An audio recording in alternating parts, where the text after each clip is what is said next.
Dahil sa marami nagre-request, pag-usapan natin ang Kaiju Monster ng racing at ang King of Collectible JDM car. Ako nga pala si Carl at alamin natin kung bakit hindi lang sa lamig ng aircon iconic ang Nissan. Pag-usapan natin kung bakit rare at iconic ang Nissan Skylines. Nissan Skyline, ang kotseng kilalang kilala ng mundo dahil sa Gran Turismo racing history. Sobrang daming special editions, Too Fast, Too Furious at pagka-rare ng sasakyan, lalong-lalo na sa United States. Pag-usapan natin kung gaano kalakas ang impact ng Skyline sa mga car enthusiasts ngayon. Pero bago yan, simulan natin sa history nito kung bakit naging icon at collectible ito ng mga JDM fanatics. 1960s, nagumpisa ang roots ng Skyline sa Prince Motor Company. Ito yung parang Rolls-Royce ng Japan noon na gumagawa lang ng luxury automobiles. At gumawa sila ng luxury car line na kung tawagin ay Skyline. Noong 1966, nag-merge ang Prince at Nissan. Kinuha ng Nissan sa Prince Company ang isang line ng mga kotse para gawing racing car. At ito nga napili nila, ang Skyline. At dito nagumpisa ang mahabang linya ng racing history ng Skyline. 1969, ang unang inilabas ng Nissan para lumaban sa racing ay ang PGC-10 Nissan Skyline GTR. Ang meaning ng GTR ay Gran Turismo Racing. 4-door ito na may 2.0 liter, 6-cylinder engine at itinutulak ng 160 horsepowers. Dahil alam naman natin na hindi maganda tignan ng 4-door sedan sa racing, pinalitan nila ito. 1971, naglabas sila ng 2-door version para sa racing, KPGC-10 Skyline GTR Coupe. At dahil sa boxy ang style nito, binansagan itong Hakoska na ang meaning ay boxy Skyline. At marami pa silang bansag sa Skyline. At malalaman natin yan habang binabaybay natin ang history nito. 1973 naman, nirelease nila ang KPGC 110 Skyline GTR. Ang bansag naman dito ay Ken Mary dahil in-advertise ito ng American couples na si Ken at Mary na nagta-travel sa Japan. Sobrang rare din ang mga ito dahil 197 lang ang ginawa nilang units. Limited lang dahil naabutan sila ng 1970s oil crisis na naapektuhan din ang buong mundo. Kaya naman panandaliang nahinto sila sa racing noong late 1970s. Pinilit nilang gumawa ng economical na mga kotse pero hindi rin ito sumikat masyado. Bumalik ang sigla ng GTR noong late 80s. Gusto nilang ibalik ang nature ng Nissan, ang lumaban sa racing. They belong to the circuits. Sabi nga nila, kinabahan ang Gran Turismo racers noong 1989 kung kailan nilabas nila ang Skyline GTR EBN R32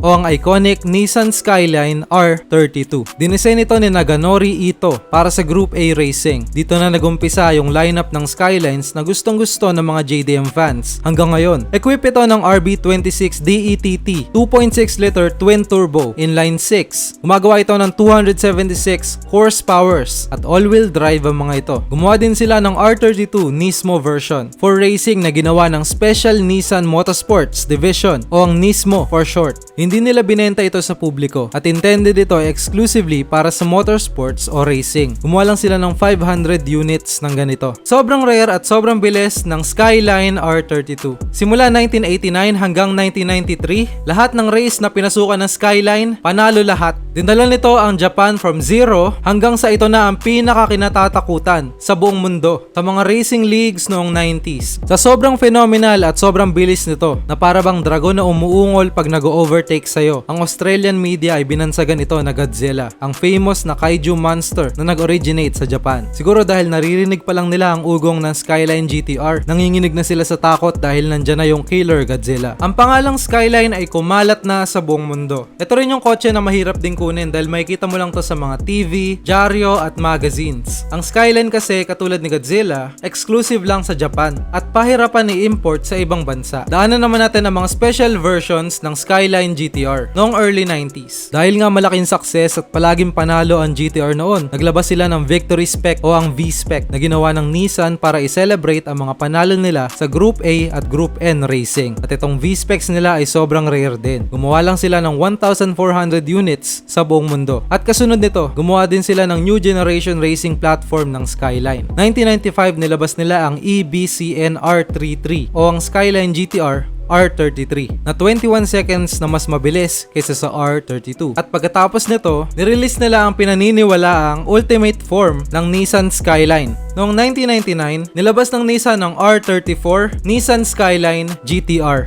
na may 327 horsepowers. Halos kasing bilis ng Supra kapag stock. All-wheel drive at may 6-speed manual transmission. Ang iconic yellow Pennzoil R34 Skyline GTR ay ang nanalo sa 1999 Racing Championship at ang naging icon at na-immortalize din sa The Gran Turismo video games. Ito sa tingin ko ang pinakamaganda at pinaka-iconic na Skyline. Pinasikat pa ito ng Too Fast, Too Furious movie at sinakyan din ito ni Paul Walker noong 2003. At taong 2002, natapos ang produksyon ng mga R34 GTR. Fast forward sa current era ngayon, tumataas pa ang mga presyo ng Skylines at mainit na sa mata ng mga rare JDM collectors. Bakit sobrang taas na ng value ng Skylines ngayon at nagiging sobrang rare lalo na sa United States? Illegal magkaroon ng Nissan Skyline sa United States noon at merong 25-year ban at waiting time ito bago mapayagang ma-import. Ito ay dahil hindi nito na-meet ang requirements ng 1988 Imported Vehicle Safety Compliance Act. Pero ngayon na malapit nang ma-lift ang 25-year ban waiting time sa mga Skylines, nag-hoard na ang mga collectors at hinahype ito ulit ng Nissan. Umiingay ulit ito sa mga JDM fans at inaasahang mas tataas pa ang value nito sa 2024. Inaasahan din ng mga tao na maglalabasan na ito sa Amerika at pwede nang ma-import ito. Ang isang 2002 Skyline R34M Spec Newer ay nabenta ng 359,000 USD o 18 million pesos noong 2020. Imagine, ilang years pa pwede na ding ibenta sa US market ang mga lumang R34 at R32 ng dihamak na mas mahal pa. Ang Skyline ay naging king of collectible 90s JDM cars at may di malilimutang racing history. Kapag meron ka daw nito, para kang may isang malaking parte ng Japanese history. It's like owning Godzilla himself. Please share and subscribe at mag-iwan na rin kayo ng mga comments nyo below. Salamat sa panonood.